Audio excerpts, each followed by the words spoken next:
बिस्मिल्लाहिर्रहमानिर्रहीम। नाजरीन, मौत एक ऐसी हकीकत है जिससे हर इंसान को गुजरना है और हर शख्स को मौत का जायका चखना है। मरने के बाद हर इंसान को कब्र में जाना है। कब्र आखिरत के सफर की पहली मंजिल है। अगर कोई शख्स इस मंजिल में कामयाब हो गया तो आगे सफर आसान हो जाएगा, लेकिन अगर कोई कब्र की मंजिल में नाकाम हुआ तो आगे का मामला इससे भी ज्यादा सख्त होगा। हम आपको बताएंगे कि जब इंसान फौत हो जाता है और उसे कब्र में दफन किया जाता है तो अल्लाह ताला की तरफ से दो फरिश्ते कब्र में आते हैं जिन्हें मुनकर नकीर कहा जाता है। ये फरिश्ते कौन हैं? ये इंसान से कब्र में दाखिल होने के बाद कौन से सवालात करते हैं? इनकी शक्लो सूरत कैसी होती है? ये किस किस्म के सवालात पूछते हैं? अहदीसे मुबारका में इनके बारे में किन अल्फाज में जिक्र आया है? ये सवालात इंसान की रूह से किए जाएंगे या जिस्म से? क्या कब्र में रूह दोबारा जिस्म में लौटाई जाती है? इसके अलावा हम आपको कब्र के अजाब और सख्तियों के बारे में भी बताएंगे। वीडियो शुरू करने से पहले आपसे गुजारिश है कि वीडियो को आखिर तक जरूर देखें और अगर आप हमारे चैनल पर नए हैं तो हमारे चैनल को सब्सक्राइब जरूर कीजिए।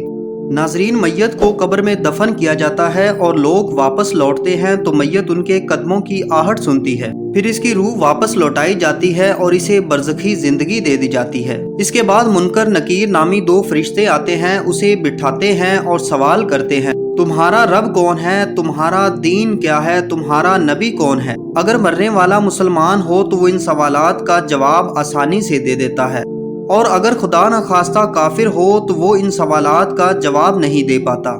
जब किसी इंसान का इंतकाल होता है और उसे कब्र में दफन किया जाता है तो उसके बाद जो वाक़या पेश आते हैं उनमें सबसे अहम मरहला मुनकर नकीर के सवाल का होता है। हजरत उमर रजी अल्लाह ताला अन्हु रवायत करते हैं कि रसूलुल्लाह सल्लल्लाहु अलैहि वसल्लम ने फरमाया, ऐ उमर, तुम्हारा क्या हाल होगा जब तुम 4 हाथ लंबी और 2 हाथ चौड़ी कब्र में होगे और तुम मुनकर नकीर को देखोगे। हजरत उमर रजी अल्लाह ताला अन्हु ने अर्ज किया, या रसूल अल्लाह सल्लल्लाहु अलैहि वसल्लम, ये मुनकर नकीर कौन है? नबी अकरम सल्लल्लाहु अलैहि वसल्लम ने फरमाया, ये 2 फरिश्ते हैं जो कब्र में इम्तिहान लेने आते हैं। उनकी शक्ल इंतहाई खौफनाक होती है। उनके दांत कब्र को खोदने की ताकत रखते हैं। उनके बाल लंबे और चेहरे खौफजदा करने वाले होते हैं। उनकी आवाज गर्ज की तरह और आंखें बिजली की तरह चमकती हैं। ये फरिश्ते मैयत के पास आकर सवाल करते हैं, तुम्हारा रब कौन है? तुम्हारा दीन क्या है? मोहम्मद सल्लल्लाहु अलैहि वसल्लम के बारे में तुम क्या कहते हो?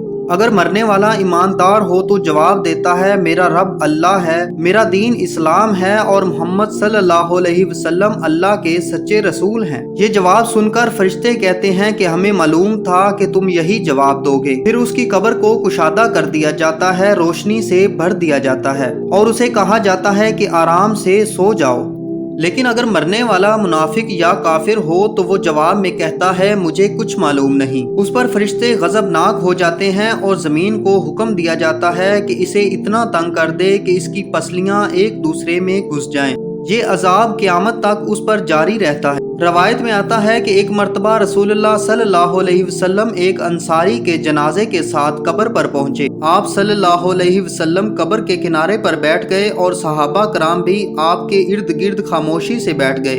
आप सल्लल्लाहु अलैहि वसल्लम के हाथ में एक लकड़ी थी जिससे आप जमीन खुरेद रहे थे। फिर आपने सहाबा को कब्र के सवालात और मुनकर नकीर के बारे में आगाह फरमाया और नसीहत की कि ये कब्र की तैयारी करें, ये आखिरत की पहली मंजिल है। नबी अकरम सल्लल्लाहु अलैहि वसल्लम ने फरमाया, जब मैयत को कब्र में दफन किया जाता है तो उसके पास 2 फरिश्ते आते हैं, उसे बिठाते हैं और सवाल करते हैं, तुम्हारा रब कौन है? तुम्हारा दीन क्या है? वो शख्सियत कौन है जो तुम्हारे दरमियान भेजी गई थी? अगर मरने वाला मोमिन होता है तो वो जवाब देता है, मेरा रब अल्लाह है, मेरा दीन इस्लाम है और वो शख्सियत मोहम्मद सल्लल्लाहु अलैहि वसल्लम है। ये जवाब सुनकर फरिश्ते कहते हैं, तुमने सच कहा। फिर अल्लाह ताला की तरफ से हुक्म आता है, मेरे बंदे के लिए जन्नत का बिस्तर बिछा दो, जन्नत का दरवाजा खोल दो और इसे जन्नत के लिबास पहना दो। इसके बाद जन्नत की खुशबू और हवा उसके पास आती है और उसकी कब्र हद्दे निगाह तक वसी कर दी जाती है। लेकिन अगर मरने वाला काफिर या मुनाफिक हो तो वो सवालात के जवाब में कहता है, अफसोस, मैं नहीं जानता। ये हुक्म होता है, इसके लिए जहन्नम का बिस्तर बिछा दो, जहन्नम का दरवाजा खोल दो। उसके बाद जहन्नम की गर्मी और गर्म हवा उसके पास पहुंचती है और उसकी कब्र इतनी तंग कर दी जाती है कि उसकी पसलियां एक दूसरे में घुस जाती हैं।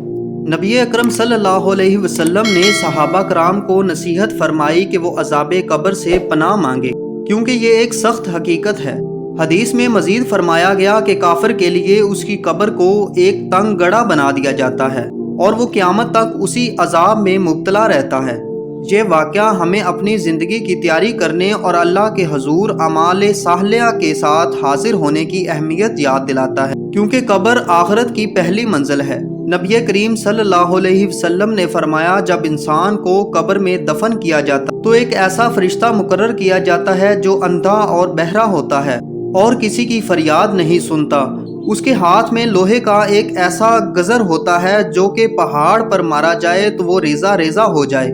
یہ فرشتہ مردے پر وار کرتا ہے اور اس کے سر کی آواز مشرق سے مغرب تک ہر چیز سنتی ہے سوائے انسانوں اور جنات کے۔ اس کے بعد مردہ مٹی میں تبدیل ہو جاتا ہے اور پھر اس میں دوبارہ روح ڈال دی جاتی ہے۔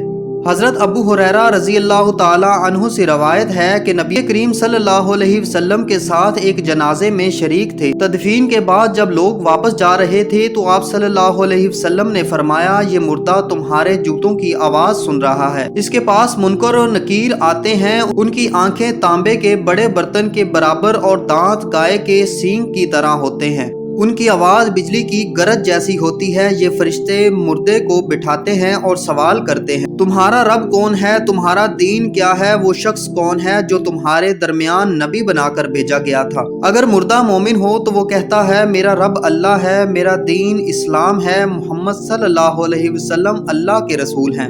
یہ سن کر فرشتے کہتے ہیں، تو سچ کہہ رہا ہے۔ پھر اس کے لیے جنت کی کھڑکی کھول دی جاتی ہے، قبر کو جنت کی خوشبو اور ٹھنڈی ہوا سے معطر کر دیا جاتا ہے اور اس کے قبر حد نگاہ تک وسیع ہو جاتی ہے، اور اگر مردہ کافر ہو تو وہ کہتا ہے، مجھے نہیں معلوم۔ یہ جواب سن کر فرشتے غضبناک ہو جاتے ہیں اور اللہ کے حکم سے اس کی قبر کو تنگ کر دیا جاتا ہے، یہاں تک کہ اس کی پسلیاں ایک دوسرے میں گھس جاتی ہیں۔ اس کے لیے دوزخ کی کھڑکی کھول دی جاتی ہے اور آگ کی گرمی اور دھواں اس کی قبر میں داخل ہو جاتا ہے۔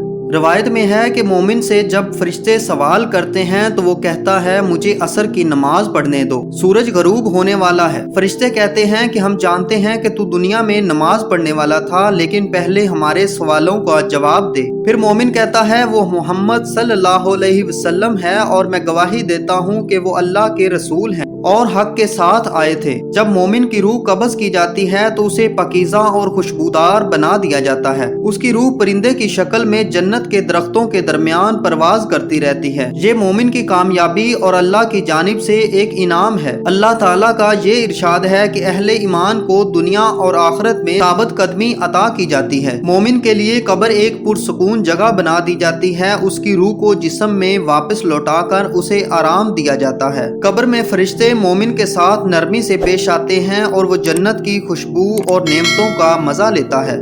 رسول اللہ صلی اللہ علیہ وسلم نے فرمایا، تمہارے سامنے ایک ایسا سخت وقت آنے والا ہے جس کا تم اندازہ نہیں لگا سکتے، لہذا اللہ سے مدد طلب کرو۔ ان احادیث سے یہ واضح ہوتا ہے کہ روح کے بغیر جسم سے سوالات کرنا ممکن نہیں۔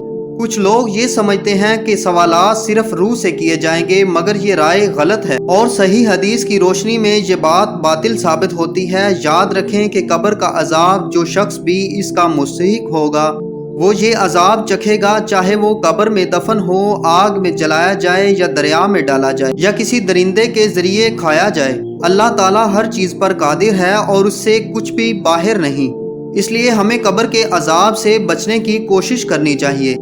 رسول اکرم صلی اللہ علیہ وسلم نے فرمایا کہ کافر سے قیامت کے دن پوچھا جائے گا، اگر تمہیں زمین بھر سونا مل جائے تو کیا تم اپنی جان بچانے کے لیے اسے فدیہ دو گے؟ وہ جواب دے گا ہاں، تو اسے کہا جائے گا، تم سے تو اس سے کہیں زیادہ آسان چیز کا مطالبہ کیا گیا تھا۔ ہمیں حساب و کتاب کے بعد اعمال کی کتابوں کے بارے میں سوال کیا جائے گا جنہیں ہمارے ہاتھ میں دیا جائے گا۔ وہ دن بہت سخت ہوگا۔ قرآن میں فرمایا گیا ہے، اور کتابیں سامنے رکھی جائیں گی، بس آپ دیکھیں گے کہ گناہ گار اس کی تحریر سے خوف زدہ ہوں گے اور کہنے لگیں گے، ہائے ہماری بدبختی، یہ کیسی کتاب ہے جس نے چھوٹے سے چھوٹا اور بڑے سے بڑا کچھ بھی چھوڑا نہیں۔ پھر ہر شخص کو پل صراط سے گزرنا ہوگا جو کہ ایک تنگ اور تیز جگہ ہوگی۔ जहां से गुजरना बहुत ही मुश्किल होगा। मोमिन पुले सिरात से तेज रफ्तारी से गुजर जाएंगे, कुछ लोग कामयाब होकर जन्नत हासिल कर लेंगे और कुछ जहन्नम में गिरकर अजाब पाएंगे। याद रखें, कब्र मजाक का खेल नहीं है बल्कि एक हकीकी हकीकत है जिससे पनाह मांगने का हुक्म दिया गया है। अल्लाह ताला हमें अजाबे कब्र से बचाए, आमीन। अगर आपको ये वीडियो पसंद आई है तो कमेंट में आमीन लिखें और हमारे चैनल को सब्सक्राइब करें।